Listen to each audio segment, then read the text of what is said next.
بسم اللہ الرحمن الرحیم۔ السلام علیکم ڈیئر اسٹوڈینٹ، سپیس جی کے اکیڈمی کے یوٹیوب چینل کے ساتھ تمام لوگ خوش آمدید کہتے ہیں۔ آج جناب 17 رمضان المبارک اور جناب آپ کو پتہ ہے کہ 17 رمضان المبارک مسلمانوں کے لیے کتنا اہم ترین دن تھا۔ 17 رمضان المبارک میں جناب غزوہ بدر ہوتا ہے۔ غزوہ بدر کا ایک بہترین فیصلہ کن معرکہ ہوتا ہے۔ غزوہ بدر کے اوپر جو ہے پنجاب پبلک سروس کمیشن کے اوپر ایک دو سوال بڑے امپورٹنٹ آتے ہیں جو نیو یا اولڈ اسٹوڈنٹ ہوتے ہیں۔ کچھ لوگوں کو تو پتہ ہے، بلکہ زیادہ تر لوگوں کو پتہ ہے، یا نیو اسٹوڈنٹ کو پتہ نہیں ہوتا۔ غزوہ بدر جو تھا یہ جناب وہ غزوہ ہے جس میں باقاعدہ لڑائی ہوتی ہے۔ جب حضرت محمد صلی اللہ علیہ وآلہ وسلم نے مکہ سے مدینہ ہجرت کی تو ہجری سال کا آغاز ہو گیا۔ ہجرت کے دوسرے سال غزوہ بدر کا یہ واقعہ ہوتا ہے۔ 17 رمضان المبارک کو یہ غزوہ ہوتا ہے بدر کے مقام پہ۔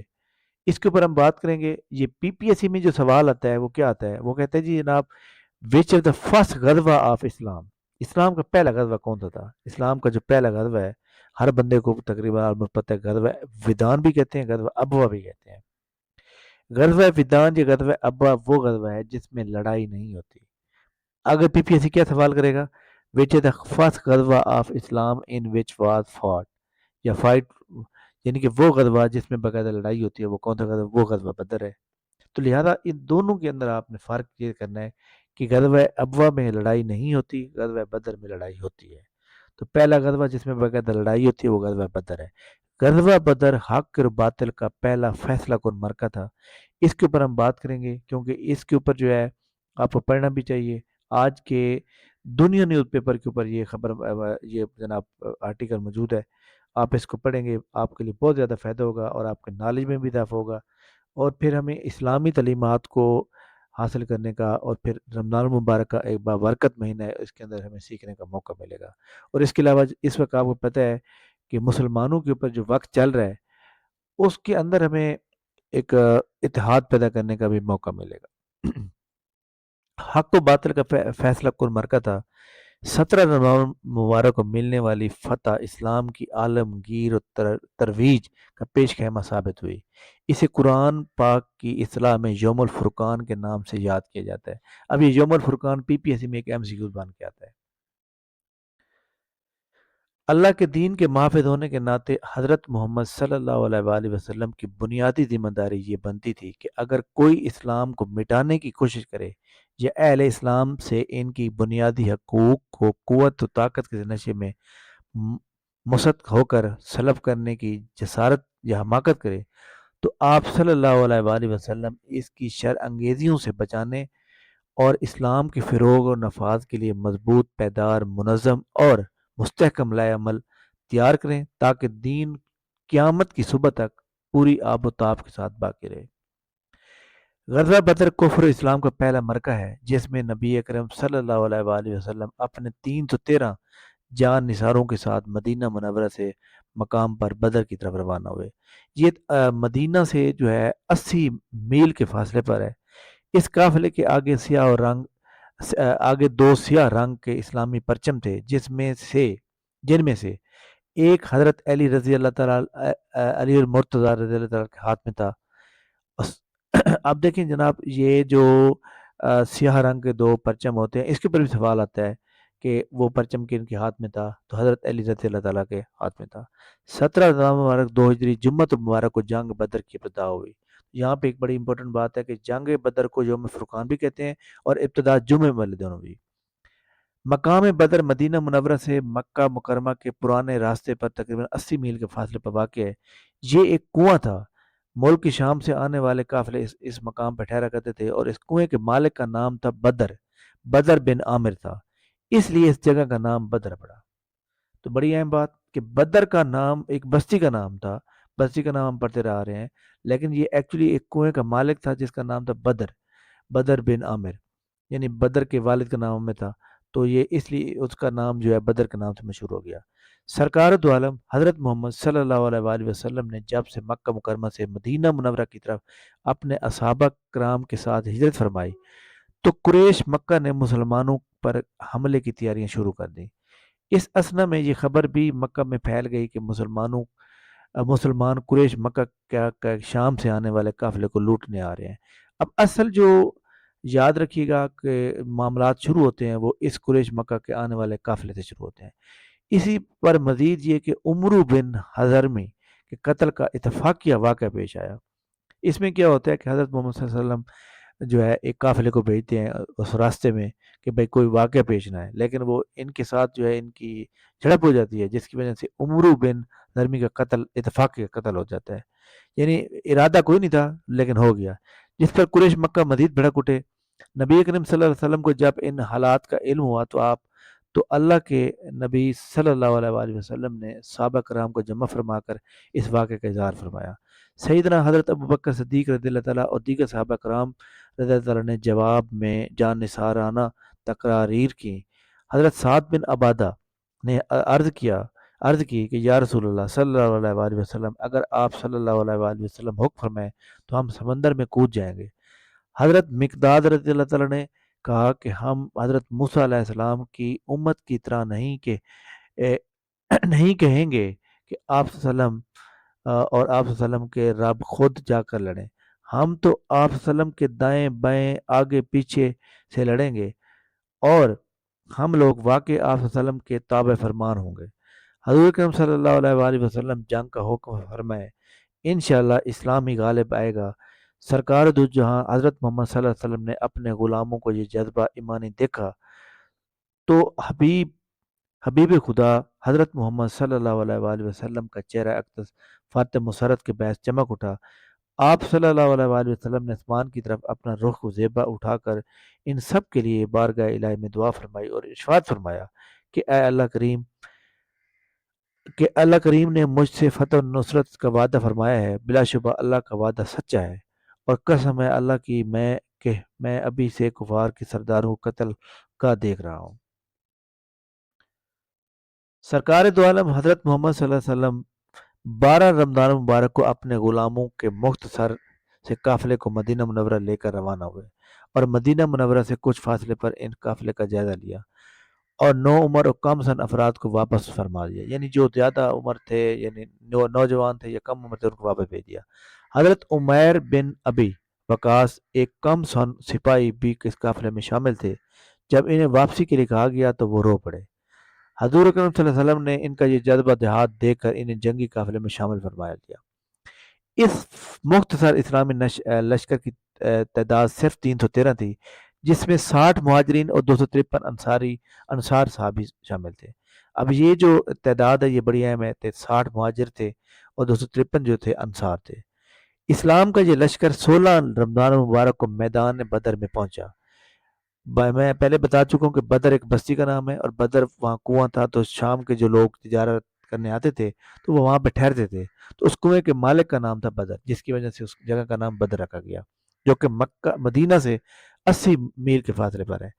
ادھر مکہ سے قریش مکہ عینی ہتھیاروں سے لیس ہزار افراد پر یعنی کہ جو قریش مکہ تھے وہ 1000 لوگ تھے۔ قریش مکہ سب امرا اس میں شریک تھے۔ اس تاغونی قافلے کا سالار عتبہ بن ربی قریش کا معزز رئیس تھا، تو یعنی اس قافلے کا جو سپہ سالار تھا وہ عتبہ بن ربی جو قریش کا معزز رئیس تھا۔ 17 رمضان مبارک کی رات تمام مجاہدین اسلام آرام فرما رہے تھے کہ جب کہ رحمت للعالمین دو عالم حضرت محمد صلی اللہ علیہ وسلم اپنے رب کی بارگاہ میں سجدہ ریز ہیں۔ صبح ہوئی تو آپ صلی اللہ علیہ وسلم نے اپنے غلاموں کو بیدار کیا، نماز فجر کی ادائیگی کے بعد قرآن کریم کی آیات جہاد تلاوت کی، جس سے لشکر اسلام جوانوں میں جذبہ شہادت مزید ابھرا۔ سرکار دو عالم صلی اللہ علیہ وسلم ایک چھڑی سے مجاہد کی صفیں سیدھی فرما رہے تھے کہ چھڑی حضرت سواد کے پیٹ پر لگی، جس پر آپ صلی اللہ علیہ وسلم نے قصاص کا مطالبہ کیا کہ تو اللہ تعالیٰ نبی کریم صلی اللہ علیہ وسلم نے اپنے شکم مبارک سے برہن اٹھا کر فرمایا کہ حضرت سواد رضی اللہ تعالیٰ نے فوراً شکم مبارک کو چوما اور لپٹ گئے۔ جب آپ صلی اللہ علیہ وسلم نے پوچھا کہ آپ رضی اللہ تعالیٰ نے اللہ کے محبوب حضرت محمد صلی اللہ علیہ وسلم سے قصاص کا مطالبہ کیوں کیا، تو آپ صلی اللہ علیہ وسلم نے جواب دیا تو آپ رضی اللہ تعالیٰ نے جواب دیا کہ تمنا تھی کہ کاش مرتے وقت میرا جسم حضرت محمد صلی اللہ علیہ وسلم کے جسم اطہر سے چھو جائے۔ تو اس جواب پر حضور اکرم صلی اللہ علیہ وسلم نے حضرت سواد کے لیے دعا فرمائی، حضرت سواد رضی اللہ تعالیٰ کے لیے دعا فرمائی۔ سید دو عالم حضرت محمد صلی اللہ علیہ وسلم نے جب صف آراستہ فرما لی تو سامنے لشکر کفار کی تعداد اور اپنے بے سر و سامان قلیل افراد کو دیکھا تو اللہ کی بارگاہ میں یوں التجا کی کہ اے اللہ، تو نے جو مجھ سے وعدہ کیا وہ پورا فرما۔ اے اللہ، آج اگر یہ مٹھی بھر نفوس ہلاک ہو گئے تو روئے زمین پر قیامت تک تیری عبادت کرنے والا کوئی انسان نہیں رہے گا۔ اس کے بعد نبی صلی اللہ علیہ وسلم کی زبان پر وہی ترجمان سے یہ الفاظ جاری ہوئے کہ ان قریب کفار کی فوج کو شکست ہوگی اور وہ بھاگ جائیں گے۔ 17 رمضان نور مبارک 2 ہجری جمعہ کے دن دوپہر کے وقت جنگ کی ابتدا ہوئی تو سب سے پہلے سیدنا حضرت عمر رضی اللہ تعالیٰ کے غلام محج محبجہ نے جام شہادت نوش کیا۔ نام تھوڑا سا ڈیفیکلٹ لکھا ہوا ہے۔ مشرقین میں سے عتبہ بن ربیعہ اپنے بھائی شیبہ اور بیٹے ولید بن عتبہ کے ساتھ میدان جنگ میں نکلا اور دوسری جانب لشکر اسلام میں سب میں سے سیدنا حضرت امیر حمزہ رضی اللہ تعالیٰ، مولا کائنات علی المرتضیٰ حضرت علی اور حضرت عبیدہ رضی اللہ تعالیٰ ان کے مقابل ہوئے۔ یوں دست و بدست جنگ شروع ہوئی۔ سیدنا حضرت امیر حمزہ رضی اللہ تعالیٰ نے عتبہ بن ربیعہ اور حضرت مولانا علی نے ولید بن عتبہ کو جنم مواصل کیا اور حضرت عبیدہ شیبہ کے ہاتھوں زخمی ہو گئے۔ اس حالت میں سیدنا مولا علی نے ایک وار میں شیبہ کو بھی وصل جنم کیا۔ اب یہاں اس سوال کے اندر جناب اس جگہ پہ اس پیرے کے اندر ایک اچھی بات آپ نے یہ یاد رکھنی ہے کہ حضرت جو مسلمانوں کی طرف سے جو ہے لڑنے کے لیے آگے میدان میں آئے اور کس نے کس کو قتل کیا، یہ یاد رکھنا بہت ضروری ہے کیونکہ یہ پیپر میں سوال آتے رہتے ہیں۔ تینوں مشرقین سرداروں کے قتل سے لشکر کفار میں ہلچل مچ گئی۔ ابو جہل نے یہ نعرہ بلند کیا کہ ہمارا مددگار ازا ہے۔ نبی کریم صلی اللہ علیہ وسلم نے اپنے جان نثاروں کو یہ فرمایا کہ وہ اس کے مقابلے میں یہ نعرہ بلند کریں کہ اللہ ہمارا مددگار ہے اور تمہارا کوئی مددگار نہیں ہے۔ ہمارے مقدور جنت میں ہیں اور تمہارے جہنم کا ایندھن بنیں گے۔ اس نعرے کے بعد عالم جنگ شروع ہو گئی اور نبی کریم صلی اللہ علیہ وسلم نے باہر نکل کر مٹھی کنکروں کی کفار کے لشکر کی طرف پھینکی اور فرمایا کہ برے ہو گئے یہ چہرے، کوئی کافر ایسا نہ رہا جس کی آنکھ اور ناک یہ کنکری نہ گئی ہو۔ کفار کی قوت ٹوٹ گئی اور لشکر میں بھگدڑ مچ گئی۔ بدر کے میدان میں نبی اکرم صلی اللہ علیہ وآلہ وسلم کی قیادت میں صحابہ کرام اس قدر جوش و جذبے سے لڑے کہ کم ہی وقت میں کثیر تعداد اور کفار کو جہنم وصل کیا دیا۔ انصار کے 2 کم عمر بچے معاذ بن عمر بن جموع اور معاذ بن افرا حضرت عبد الرحمن بن عوف کے پاس آئے اور ان سے پوچھا کہ کیا آپ رضی اللہ تعالیٰ ابو جہل کو پہچانتے ہیں؟ ہم نے سنا ہے کہ وہ رسول اکرم صلی اللہ علیہ وسلم کی شان اقدس میں گستاخی کرتا ہے۔ اتفاق سے ابو جہل کا گزر سامنے سے ہوا تو حضرت عبد الرحمن بن عوف نے ان کی طرف اشارہ کیا۔ اشارہ پاتے ہی دونوں ننھے مجاہدین اپنی تلواریں لے کر اس کی طرف بھاگ گئے۔ وہ گھوڑے پر سوار تھا۔ ایک بچے نے ابو جہل کے گھوڑے پر اور دوسرے نے ابو جہل کی ٹانگ پر حملہ کیا۔ گھوڑا اور ابو جہل دونوں گر پڑے۔ اکرمہ بن ابو جہل نے معاذ بن عمر کے کندھے پر وار کیا اور ان کی بازو لٹک گیا۔ باہمت نوجوان نے بازو کو راستے میں حائل ہوتے دیکھا تو پاؤں کے نیچے دبا کر اسے جسم سے الگ کر دیا اور ایک ہی ہاتھ سے اپنے شکار پر حملہ کیا دیا۔ اتنے میں معاذ بن افرا کے بھائی معوذ وہاں پہنچے اور انہوں نے ابو جہل کو ہلاک کر دیا۔ اس میدان میں ابو جہل کے علاوہ امیہ بن خلف جس نے حضرت بلال رضی اللہ تعالیٰ پر بے پناہ مظالم ڈھائے تھے سمیت کئی اہم سردار قریش مارے گئے۔ تو اس میں آپ نے یہ یاد رکھنا ہے کہ ابو جہل کی جو ڈیتھ ہوتی ہے یا ان کا قتل ہوتا ہے وہ معوذ کے ہاتھوں ہوتا ہے، ٹھیک ہے، انہوں نے اپنے بھائی کا بدلہ لیا۔ محبوب خدا کی دعاؤں کے صدقے مسلمانوں کے قلیل لشکر اسلام اللہ نے فتح نصیب نصرت سے سرفراز فرما کر اپنے وعدہ پورا فرمایا۔ کفار کے 70 لوگ قتل ہوئے، یہ بات یاد رکھنا ضروری ہے، جن میں 22 سردار تھے۔ لشکر اسلام میں 14 خوش نصیب صحابہ کرام نے جام شہادت نوش کیا، جن میں سے 6 مہاجر اور 8 انصاری تھے۔ یعنی مسلمانوں کے جو 14 لوگ شہادت جام شہادت نوش کیا تھا، تو ان میں سے 6 مہاجر تھے اور 8 انصاری تھے۔ اس جنگ میں حضرت ابو عبیدہ نے اپنے والد جرح کو، سیدنا عمر فاروق رضی اللہ عنہ نے اپنے ماموں عاص بن ہشام کو، سیدنا حضرت معصب نے اپنے بھائی کو، جبکہ اس طرح بہت سے صحابہ کرام نے اپنے قریبی رشتہ داروں کو قتل کر کے غیرت ایمانی کا بے مثال نمونہ پیش فرمایا۔ حق کے باطل کی جنگ جب ہو رہی ہوتی ہے تو وہاں پہ رشتہ داری نہیں دیکھی جاتی، اور یہاں پہ غزوہ بدر سے ہمیں یہ سبق ملتا ہے۔ قیدیوں کے بارے میں مشاورت ہوئی تو سیدنا عمر فاروق رضی اللہ عنہ نے سب کو قتل کرنے کا مشورہ دیا، اور ہر مسلمانوں کو قریبی رشتہ داروں کو قتل کرنے کو خود کرے گا، یعنی جو مسلمان جس کا رشتہ دار ہوگا وہی قتل کرے گا۔ جبکہ یار غار رسول اکرم صلی اللہ علیہ وسلم کے سیدنا حضرت ابو بکر صدیق نے یہ مشورہ دیا کہ پڑھے لکھے قیدیوں میں سے 10 ان پڑھ کو مسلمانوں کو لکھنا پڑھنا سکھائیں گے، اور دیگر قیدیوں میں حسب استطاعت فدیہ دے کر چھوڑ دیا جائے۔ تو یہی آخر میں مشورہ ڈن ہوا کہ ایک قیدی جو ہے 10 مسلمانوں کو پڑھنا لکھنا سکھائے گا، جب وہ سیکھ جائے گا تو اس کے بعد وہ اپنی رہائی پہ آ جائے گا، جبکہ دیگر اپنی فدیہ دے کر وہ اپنا جو ہے آزادی لے سکتے ہیں۔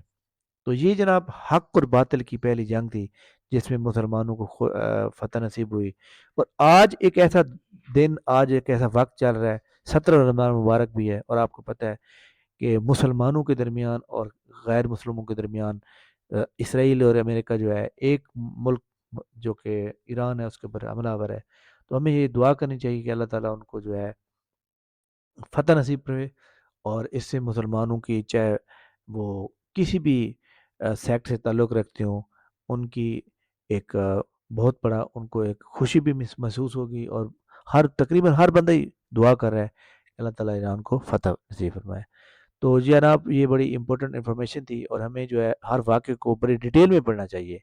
ڈیٹیل میں پڑھنے سے اب یہ ہے کہ جیسے انٹرویو میں سوال آ جاتے ہیں کہ غزوہ بدر کے بارے میں کیا جانتے ہیں، یا غزوہ بدر کے اوپر سوال آ جاتے ہیں کہ غزوہ بدر کے اوپر مزید سوال آ جاتے ہیں کہ مسلمانوں کے ٹوٹل جو شہید ہوئے تھے 14، اس میں تھے مہاجر کتنے تھے، انصار کتنے تھے، اسی طرح کفار مکہ کے کتنے سردار قتل ہوئے، کس نے فرسٹ لڑائی جب شروع ہوتی ہے تو شروعات کس سے ہوتی ہے، کس نے کس کو قتل کیا۔ تو یہ چیزیں بڑی امپورٹنٹ ہوتی ہیں، تو یہ آپ لوگوں کو پڑھنا چاہیے، شوق پیدا کرنا چاہیے۔ پہلے زمانے میں جب ہم مطلب ہے یہ پڑھتے تھے تقریباً دوسری تیسری بلکہ میں سمجھتا ہوں کہ 5ویں چھٹی کلاس تک ہم صبح کے ٹائم تقریباً ہم جو ہے صبح کے ٹائم جناب سورج یعنی کہ طلوع ہونے سے تقریباً آدھا پونا گھنٹہ پہلے ہم اٹھ کے جاتے تھے مسجد میں، وہاں ایک باقاعدہ ایک مولوی آتا تھا، حافظ آتا تھا، وہ قرآن پاک پڑھاتا تھا، اور وہاں پہ 2 گھنٹے کی پوری کلاس، پھر ہم آتے تھے کھانا کھا کے پھر سکول جاتے تھے۔ تو یہ چیزیں جو ہے نا اب آئی تھنک مجھے کہیں نظر نہیں آتی، دیہاتوں میں پھر بھی کہیں نہ کہیں مل جاتی ہیں۔ تو یہ واقعات ہمیں پڑھنے چاہیے، اور اسلام کے ساتھ ہمیں لگاؤ ہونا چاہیے۔ اسلام کے بارے میں ہمیں جتنی زیادہ معلومات ہوگی، ہمارے ایمان میں بھی اضافہ ہوگا، اور ہم کوئی بھی کام کریں گے تو وہ پورے جذبے کے ساتھ کریں گے۔ تو اللہ تعالیٰ جناب ایران کو فتح نصیب فرمائے، آمین ثم آمین۔ تھینک یو ویری مچ، بہت شکریہ، اللہ حافظ۔